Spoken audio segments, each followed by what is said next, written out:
Welcome back to the Fruitful 3 show.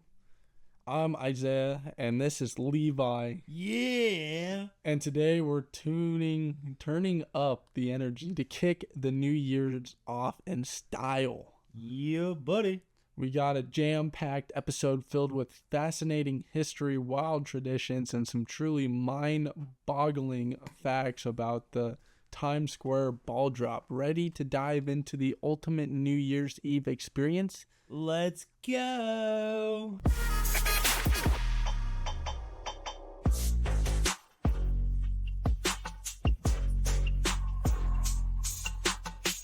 Hey, first, what about your merch, man? What about your swag store, bro? Kind of forgot about it. Be real honest with you. I got you. Don't worry. You got me? Yeah? You got something whipped up in this? Not really about your merch, but I got you covered. No, so obviously as it's wintertime, it's officially winter now, isn't it? Yeah. Yeah. Sorry, I don't know. I don't remember on the first day of winter. Saturday. Was it early Saturday? Yeah. Okay. So, yeah, obviously as winter's here and it's starting to get chilly outside and colder temperatures, and so we got some hoodies and sweatshirts and caps and long sleeve t-shirts and basically you name it, we either have it or can make it. So if we don't have it, obviously reach out to Isaiah over here and he can get it going for you. I want to get into gloves, but I haven't figured out how to, what I want to do with my logo. Also, I'm going to throw Elijah out here too. But if you own a business and you need a logo or some sweatshirt designs, Elijah's your guy to talk to. He can design you a logo or a sweatshirt design, and then he will send it over to this guy and he will drop it on your shirt or your hat or whatever you want made. There you go. Or they can just send it back to the person and they can do it. It's all free. Yeah. You just gotta have motivation to do it. I'm trying to give Elijah credit over here too. Oh yeah. I never took away Elijah's credit. I just said Eli can send it back. Oh, I know. To the owner. Yeah. Because Elijah's the artistic one in the family. If you need something created, he can do it.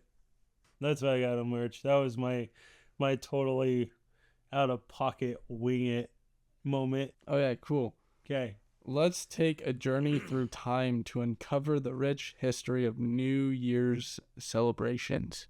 The celebration of New Year's has rooted in ancient history, with its origins varying across different cultures.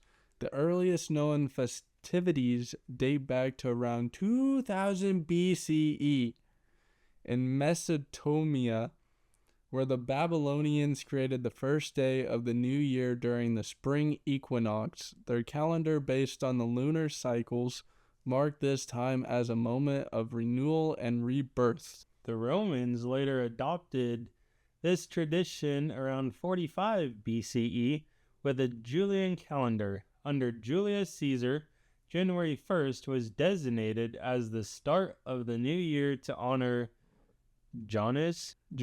Oh, Janus. The Roman god of beginnings and transitions. With his two faces,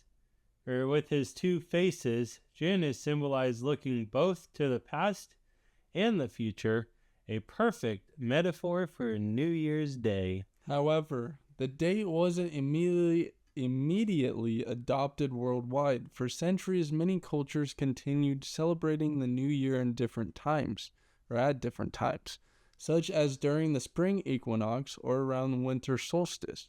It wasn't until 1582 when Pope Gregory the 8th or the 13th, right? Axis 10, bro. Yeah, 13th introduced the Gregorian calendar. That January 1st became widely recognized as New Year's Day across most of the world. As New Year's Day spread globally, various cultures infused their own traditions into this celebration. In Europe and the Americas, it became a time of public events, fireworks, and social gatherings.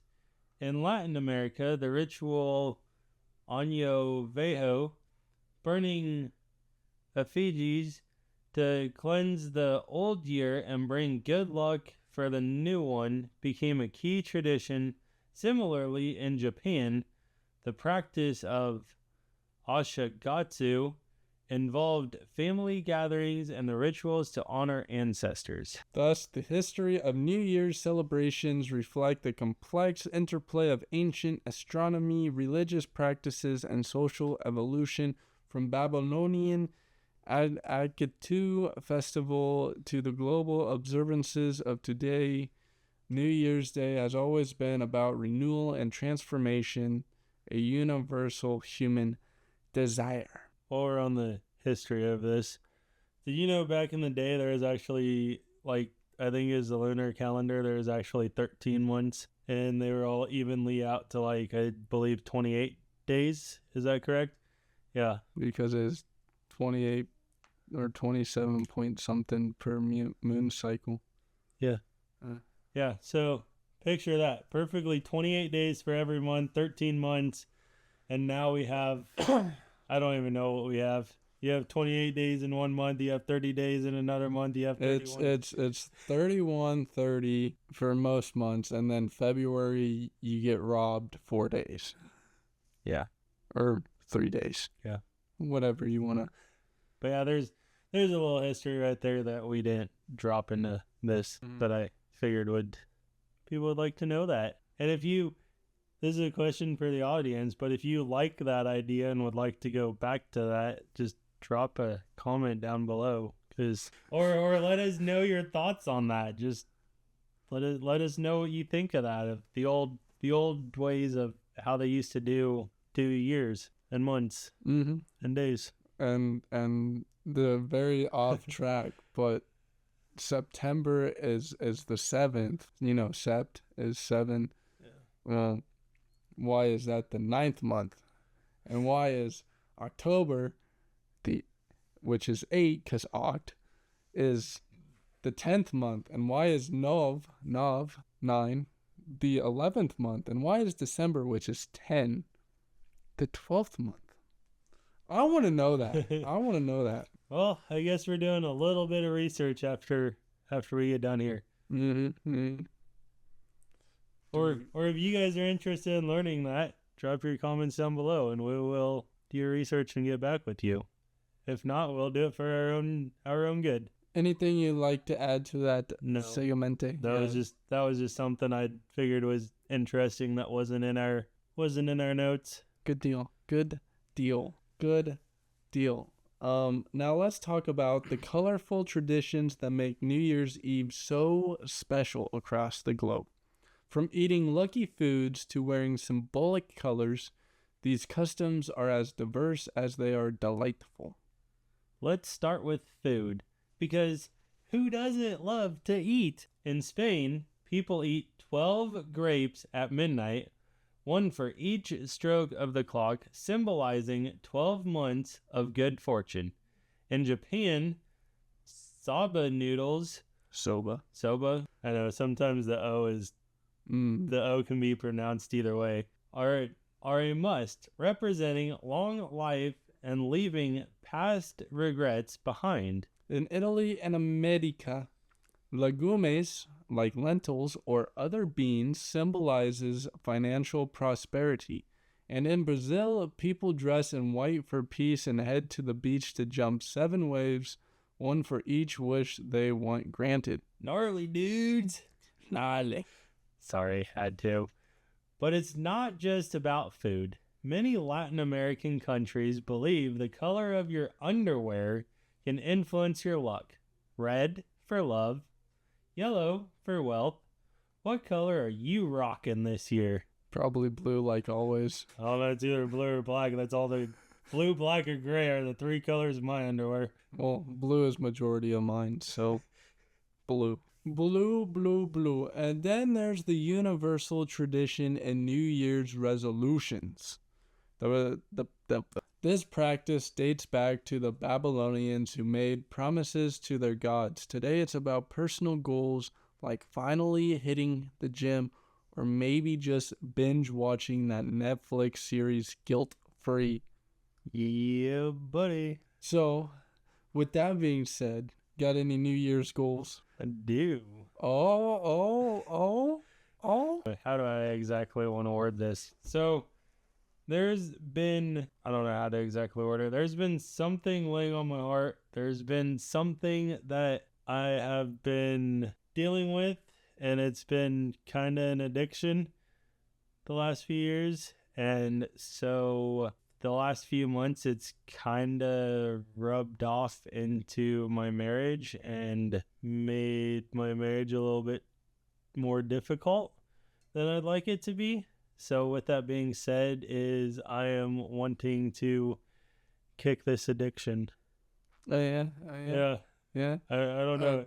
I think I know what it is, but I don't really know if I want to say it live, but if you want to know it, and feel free to reach out to me and I will. Can you tell us how you're going to beat it without giving it away? Okay. So What are your plans of achieving it? So one of my plans is I am going to start having one-on-one sessions with Jeff Friesen. He's a pastor. Yeah, he's a pastor, by the way. One-on-one sessions there, and then I am going to dive more into my Bible and let the Lord take over and let him do his thing. Mm-hmm, mm-hmm. And then just be more disciplined to the urges to not fall into the temptation. As I have learned from my addictions, it's you pretty much just replace it with another addiction. So you want to pick like a positive addiction that you want to see yourself. And let's put it this way. This is an addiction that has kind of been in our family for a long time, and the truth is I want to be the one who breaks it for the family, because obviously I have a 3-year-old daughter at home. And so it's like, well, if it's been trickling down our generation, I don't know how long it's been trickling down in the generation, but I can tell you our dad deals with it a lot. And so it's one of those things that I want to kick the habit, because I believe that it would put my daughter in a better situation growing up, and possibly future kids, if we ever have future kids, but set them up and be the one to break the cycle for that. So yeah, that's my New Year's resolution.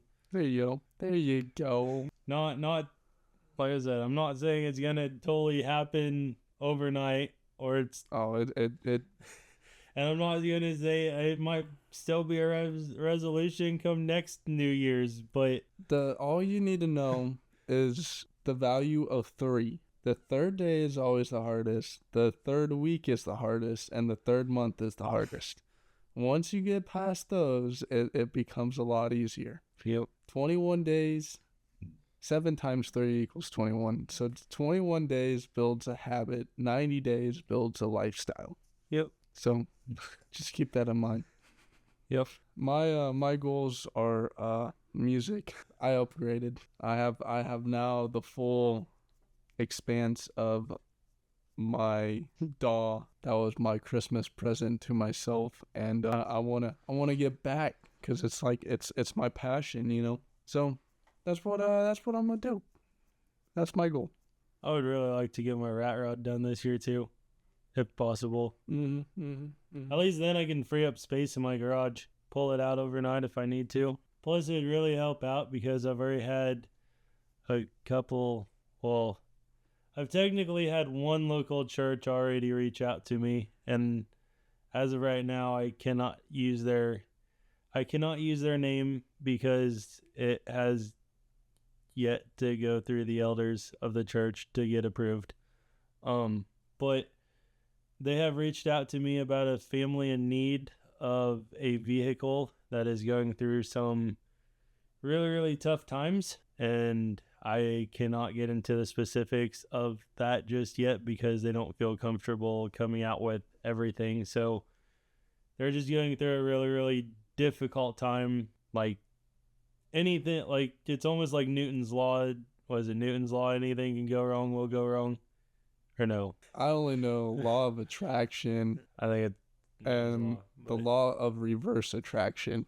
So with that being said, is I kind of want to get more into, and like I said, this might not happen this year either, but one thing I want to do is try to get more money saved up to be able to, or more ways to donate to a cause, to actually start being able to buy a vehicle, fix it up, and then donate it to a family through my nonprofit.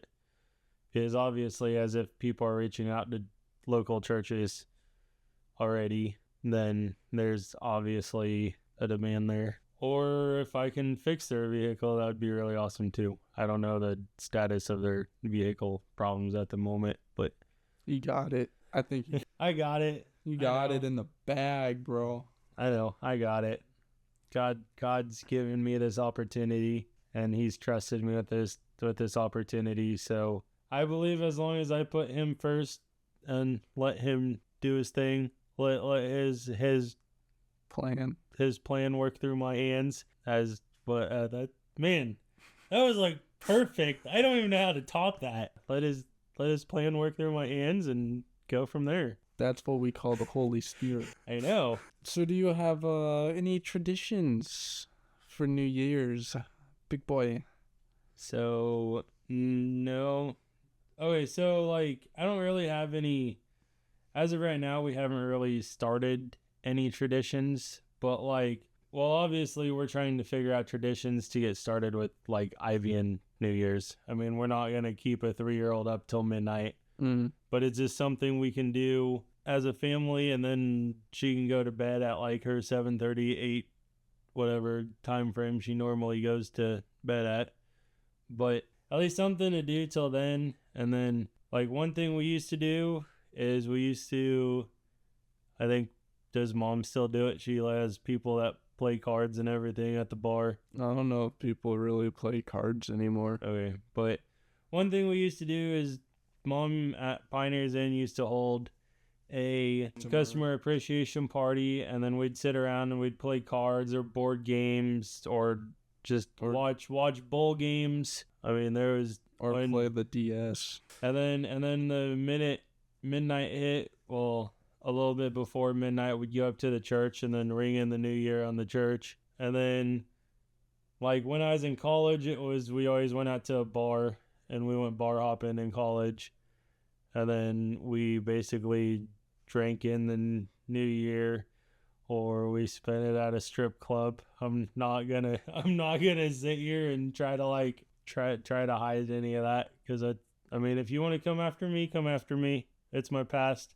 I'm not ashamed of it. It is who I am. It's what I did, and whatever you want to believe, you can believe. But I'm not gonna. It's who you were, not who you are. Well, fair enough. But yeah, people make quick assumptions, quick judgments. But yeah, so it takes 5 minutes. So whatever you want to think of me after that, that's perfectly fine to me, because, like I said, I'm not going to hide my past.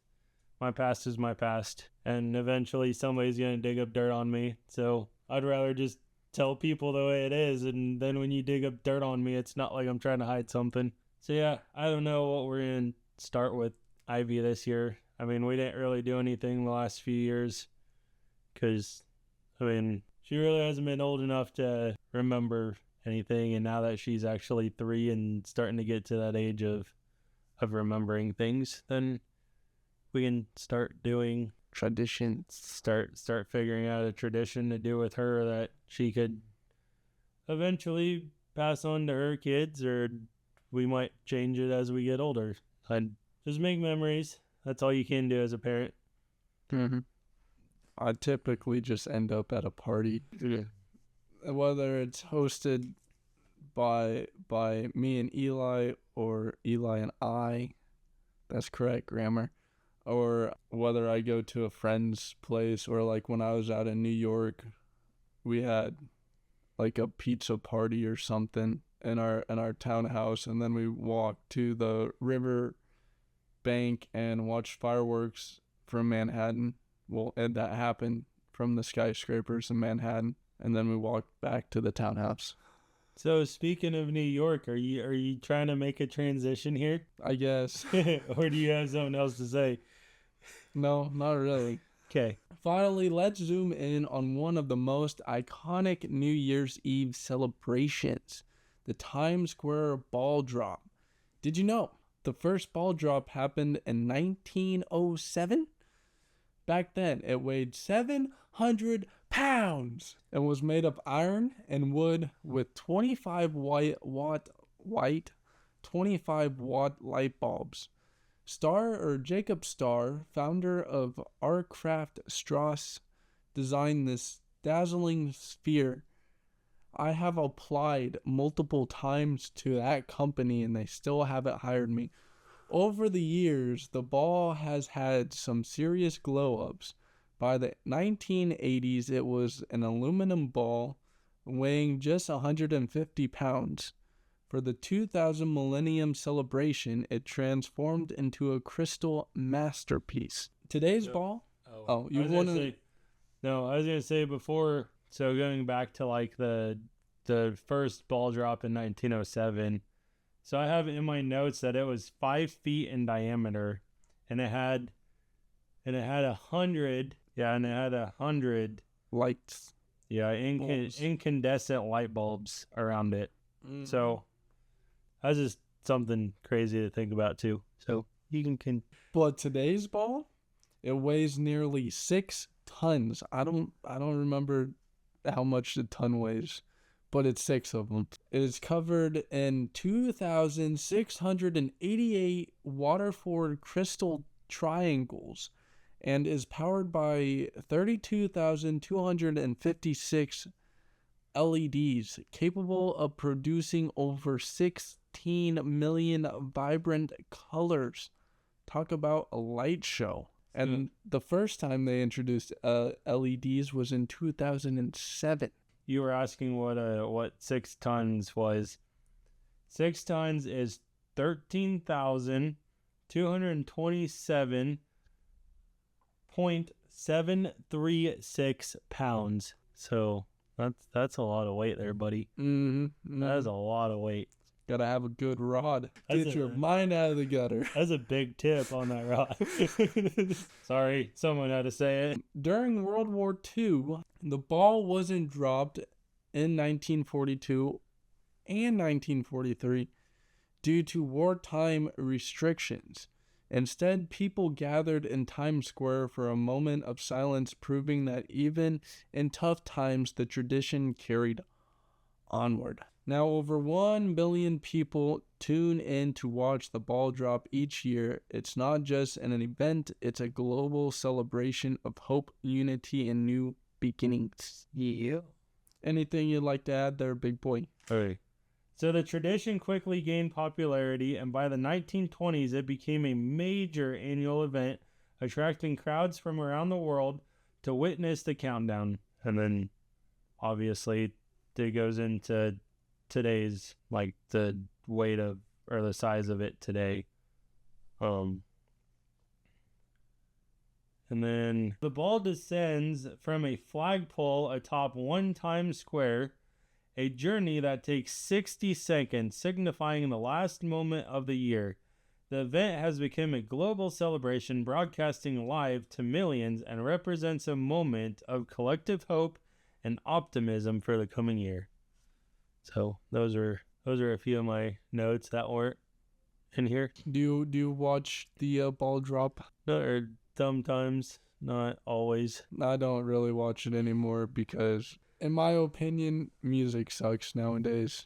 It does. I mean, I used to watch it. I think I was more excited back in the day due to like the musical artists or the entertainment part of it that led up to the ball drop. Like, to me, the ball drop wasn't anything special because I'm like 60 seconds and it's done and it's just the ball dropping from the sky. Like, to me, that's boring. That, I don't know. I mean, now if you're actually standing in Times Square and you watch it, it might be. It's electric. I don't know that personally because I was lazy that day and didn't go. but I had a friend that went and she said it's electric. Yeah. So yeah, if you like I said, if you're actually standing in Times Square, then it might be a whole different story. It might be a whole different ball game. But if you're watching it on TV, it's kind of lame and it's kind of boring. But the entertainment part of it leading up to it, that's the stuff to watch. And nowadays you got so many different channels yeah, that you could just change the channel and it's because like ABC does theirs, I think CBS and Fox has their own coverage of it. NBC. So yeah, you could if you don't like certain artists on a station, you could easily change it to something that's more up your alley. and then they do New York, and then they do Los Angeles, LA, California. Yeah. If you want to stay up till 2 a.m. Old farts like me don't like doing that no more. No, I don't know. Sometimes even staying up till midnight's even impossible. About this time is like bedtime. Unless you're actually like working on something. Yeah, if you're Like, actually if you got a project going on this late at night and you're working on that project, then yeah, I've gone till like 3 a.m. It's like, oh wait, it's 3 a.m. Man, I need to go get some sleep. I worked on a car until like 5:30, 6 o'clock the next morning, and then went and passed out. So I know all about when you get focused. That's there you go. Because you can work on a project and still find that project boring and tiresome, and when you get like 100% focused on whatever you're doing, that's when the time flies. That's bam, right there. Wham bam, thank you, ma'am. Sorry.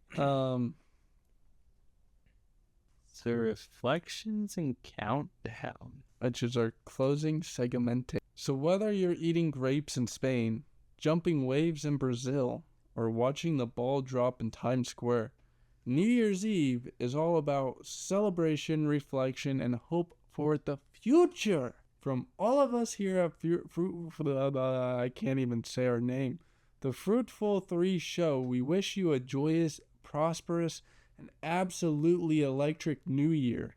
Until next time, stay curious, stay inspired, stay fruitful. Peace, love, happiness, and unity. And rock on until the new year, baby.